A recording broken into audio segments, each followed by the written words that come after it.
I got a Swift Keewaydin 14 a couple of months ago. It's been a busy spring so far. Life has kind of gotten in the way, but today's the day. I'm doing my first paddle.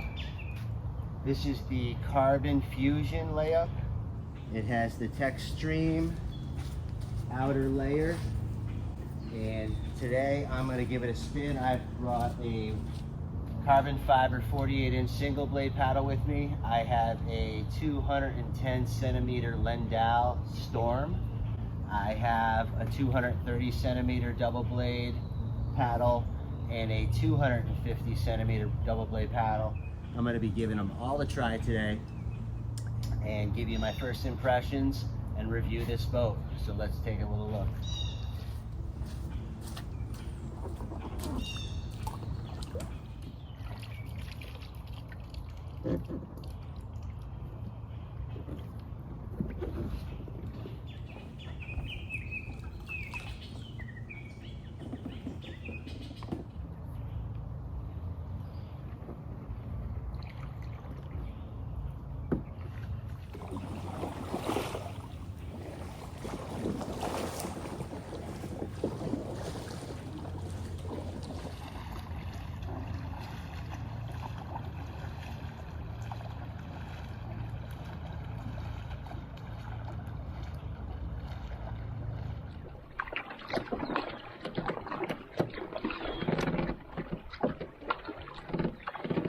I'm using a 230 centimeter double bladed paddle to start, and the boat is tracking really good.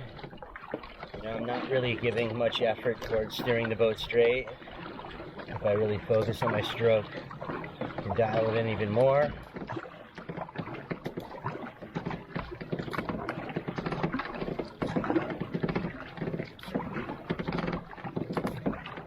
My foot pegs are a little squeaky, but the boat is 7 or 8 years old, and maybe a little oil will help that. Doesn't affect the performance.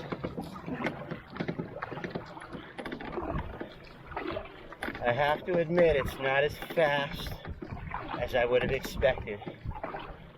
I have a Placid shadow, and even my Nutrix 13, I think, is faster than this boat.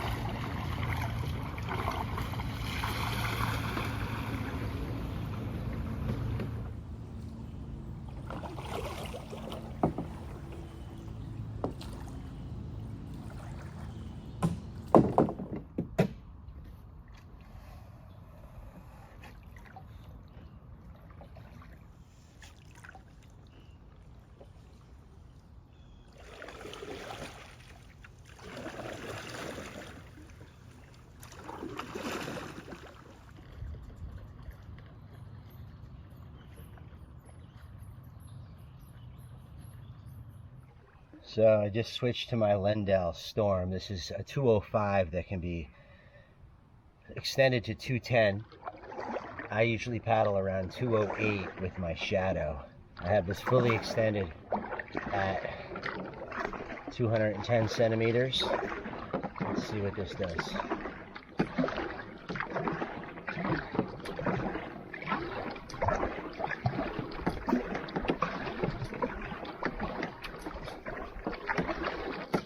You know, it's probably too short for most people, and you have to be obviously very careful not to hit your hands on the gunnels. But I think an experienced paddler can get away with a smaller paddle on this boat. Like I said, I usually paddle about 208 with my shadow, and it's a little bit narrower than this boat, but you know, the 230 doesn't feel like it's gigantic, but it feels big. So, you know, something around 220, 225, I think would be, for most people, a pretty decent size. Yeah, obviously the shorter paddle, more water's gonna get in your boat. You know, a lot of people like the longer paddle just because they can go low angle and less water gets in their boat. For me, it's I expect water to get in my boat, and I usually bring like a ShamWow or some sort of towel just to keep it dry and tidy as the water comes in.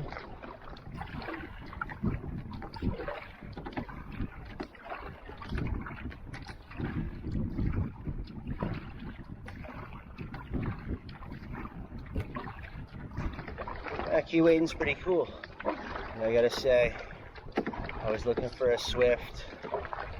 I was looking at the 14.8 cruiser with the S gunnel,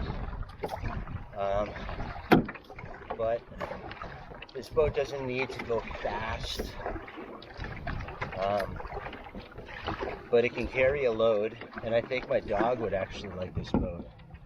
You know, I wouldn't put my dog in my Nutrix or my Shadow. My dog basically goes in my pack, my Old Town pack canoe, but this boat could definitely be a me and my dog kind of boat. Let's see what this boat does with a single blade. I got a 48-inch single blade Werner paddle here, and let's just cruise the shoreline. I like to cruise the shoreline with the single blade boats. Gives me a feel for exactly how the boat handles.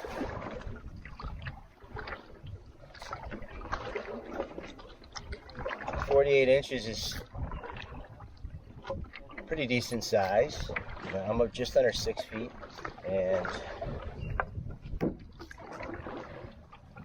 48 with this boat and the pack seat configuration is pretty comfortable. Maybe even go a little shorter. Hit the switch, it's doing very well.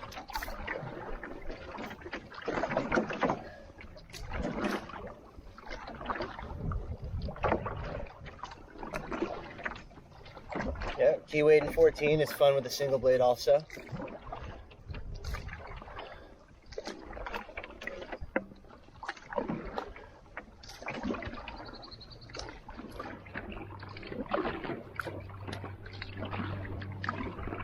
I think I'm gonna have to take this one out for a trip, give her a test run, like on a real trip. It's a little heavier than I would want it to be. It's just over 30 pounds, but layup is nice. Definitely be able to take the Adirondacks very well. The boat performs really good, and it's got a nice volume for tripping.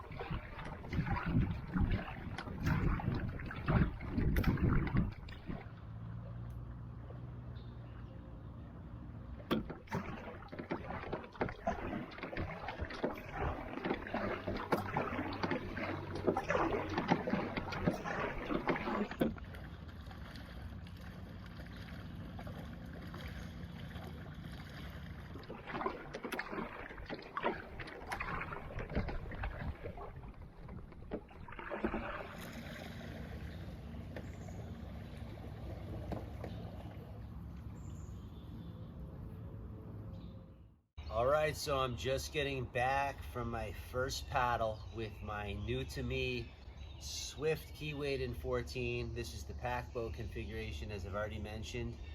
It has the Swift, the iconic Swift seat.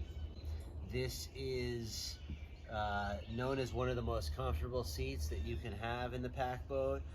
I have mentioned several times in other videos that I like a little bit less when it comes to a seat. I'm not looking to watch The Sopranos or binge watch television in my canoe seat. I am making miles most of the time, and I can take frequent breaks. So having the most comfortable seat for me is not the most important thing. I will say it is a very comfortable seat, and if that is important to you, the Swift boat is definitely something to consider. I got my Keewaydin 14 on the used market. This is the Carbon Tech package. It has the carbon thwart and carbon handles. It also has the carbon decks and nose plates. I have the Carbon Fusion, layup of this boat. This is the Carbon Innegra. What you're looking at is called a spread toe fabric. The black portion of the spread toe is the carbon. The lighter white color is what's known as a Innegra, and this is supposed to have one of the highest strength to weight ratios that you can have for a composite boat. As I mentioned before, this has the composite, the infused gunnel system. The good thing about the Swifts is that they have flotation built in as well. What did I like about this boat? It handled very well for a 14-footer. It's not super fast, but it is definitely seaworthy and stable. It moved along just great, and it has nice volume. So if you're looking for a tripper that isn't too long, take a look at the Keewaydin. So just to recap, so far I'm loving the Swift Keewaydin 14. I'm really excited about this boat. It's going out for a trip sometime soon. This is going to be the next boat I take out on my solo, see how I like it. As I mentioned, the volume's great. The lightweight nature of this boat, although it's 30 pounds, a little bit heavier than I would have expected. It's definitely super light for a lot of the portages that you're going to experience in the Adirondack Mountains. So expect to see this in the upcoming videos.